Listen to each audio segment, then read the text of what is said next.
Угу. Мы в эфире, да? Ну, я тоже с вами сижу, читаю чат, настраиваюсь. Давайте так.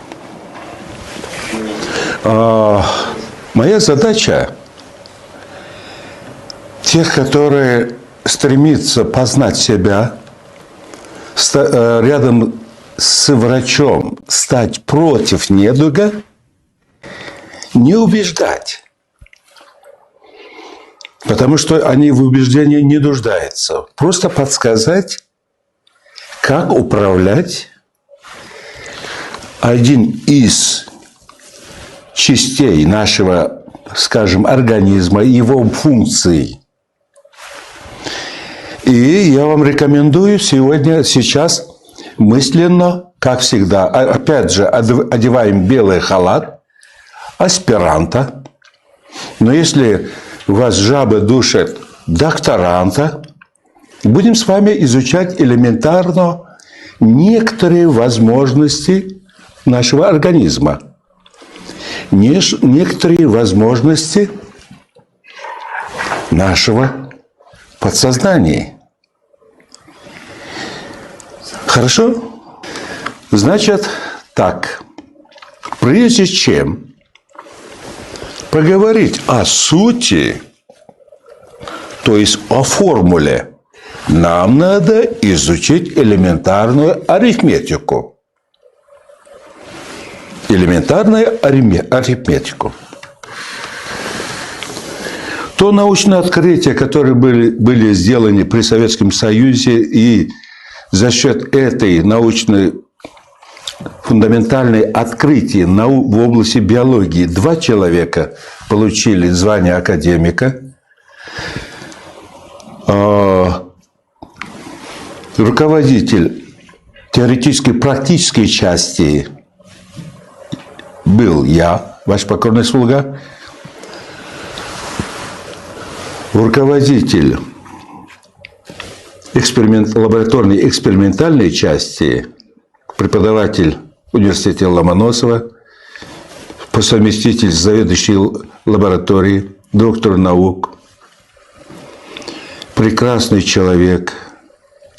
И мы вместе вели 2 команды и в совокупности установили ранее науку неизвестные закономерности, адаптация организма новым условиям под управлением эмоционального центра мозга. То есть, оказывается, до этого не были проведены обширные, скажем так, научно-прикладной, лабораторный, измерительный процесс эмоций человека. К чему и как влияет, какими механизмами действует наше настроение на клеточный уровень. Значит, существует к новым условиям, переход к новым условиям, несколько этапов. И у каждого есть кнопка. Вы идете спокойно, валяжно, бла-бла-бла-бла-бла-бла-бла-бла-бла. Ноги, одну из ног пытаетесь ставить вперед и смотрите, а там люк открытый. Какой-нибудь канализационный. Как среагируете? Вы также спокойно, но видя ноги, ставите в пустое пространство? Нет.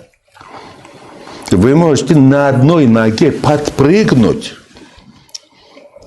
резко отдернуть и ставить в другое место. А потом сказать, фу-фу-фу, слава Богу, пронесло.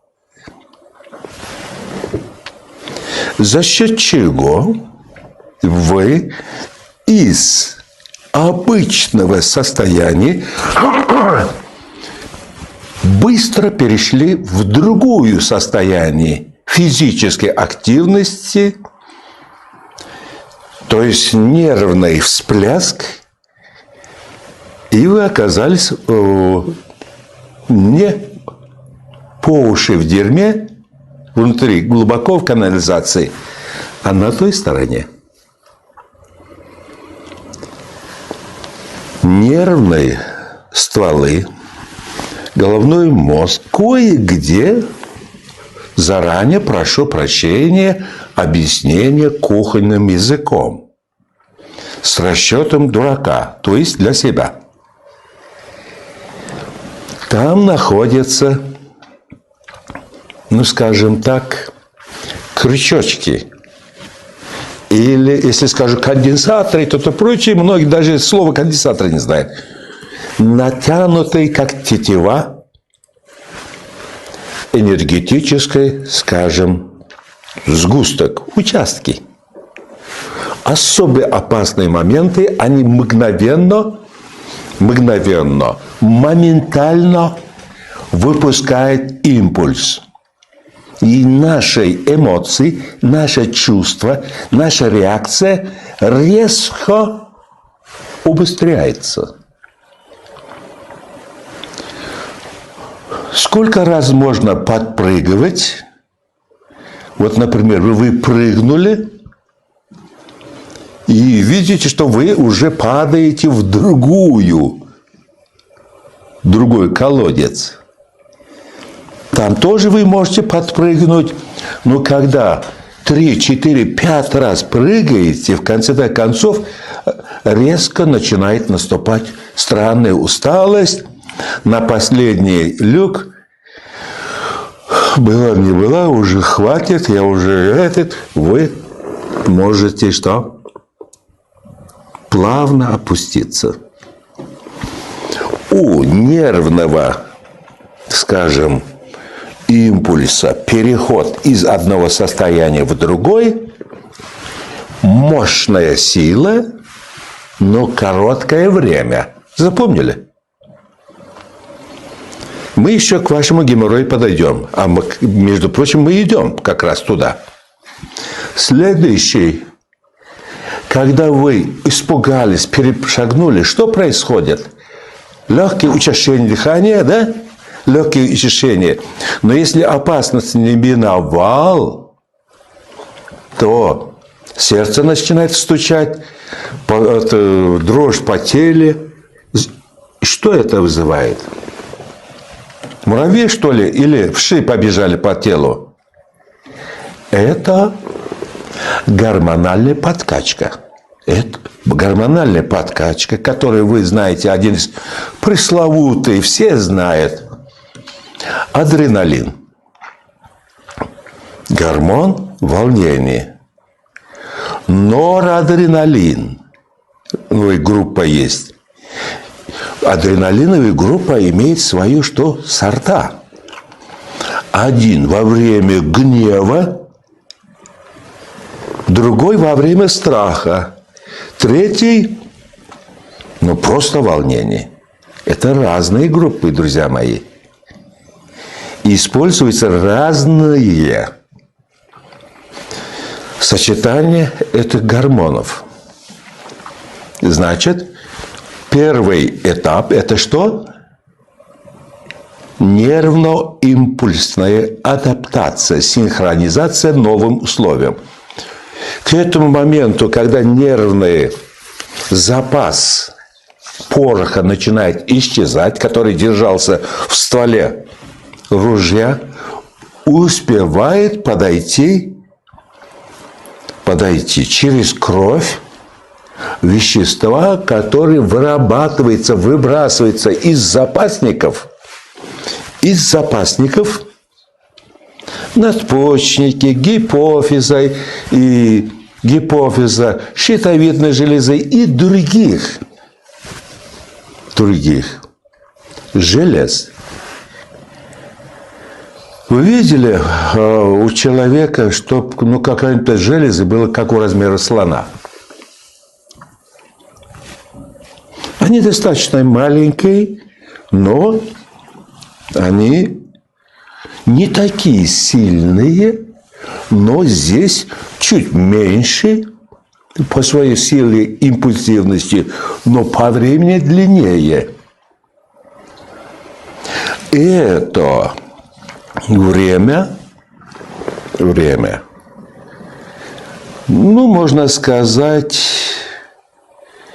не слишком долго, как нам хочется. Дальше вы слышали, и вы знаете, что такое второе дыхание. Второе дыхание. Человек может дойти до второго дыхания через волевое принуждение, не упасть, когда уже чувствуешь усталость, не сесть, не хныкать, а дальше, когда идет стремление, именно в конце гормональной подкачки организма, когда происходит нехватка этих гормонов, организм его расходует, а железы не подуспевают, запасы у них уже заканчиваются. Вот здесь, когда человек использует волю, он может переходить третий, ранее наука неизвестная, скажем, механизму адаптации новым условиям. Новым условиям происходит, внимательно слушаем, через наш настрой. Оставьте слово «вера» в покое. Мы с вами ученые. Верой пусть занимается кто? Священники. Мы с вами, когда знаем химический состав, временная структура, физическое воздействие, откуда, куда, какие кнопки идут, мы можем уже осознанно управлять скрытыми механизмами. Кровь за сколько время, начиная в путь из сердца, через сколько время возвращается? Я, например, отношусь к 3 дуракам. Первый дурак – это кто? Таксист. Всех возят, целый с утра до вечера в лимузине, вечером такси оставив в гараж, идет домой пешком. Второй – кто? Какой дурак? Это преподаватель. Сам знает, но переспрашивает от детей. Я отношусь ко второму типу дураков. А третий дурак какой? Ладно, оставим вас в покое. Значит, возвращаемся куда? Через кровь проходя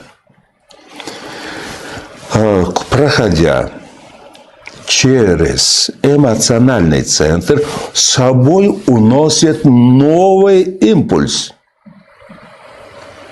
Новый импульс. И это называется один из, скажем, ранее наука неизвестный механизм функции ацетилхолинэстеразы.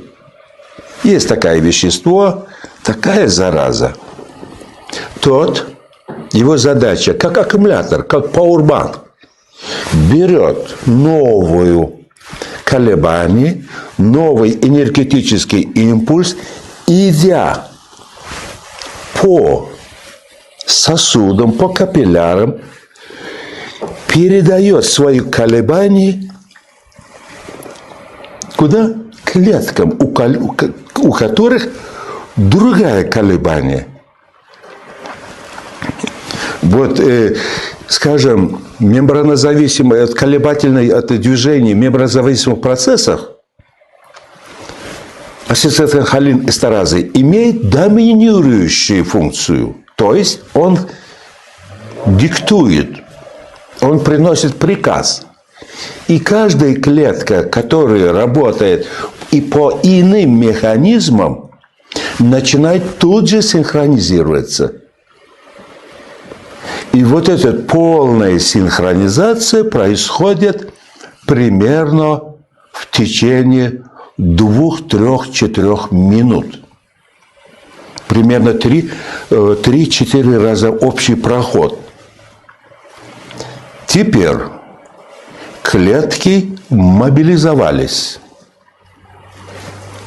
Здесь уже подкачка нервной первой, второй гормональная подкачка, третий переход клетки новым условиям.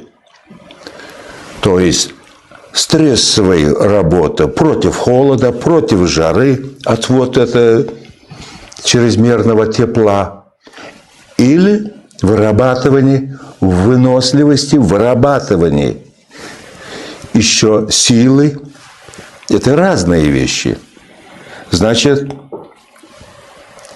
если перевести в технический план, есть аккумуляторы. Вот эти аккумуляторы находятся в нервной системе.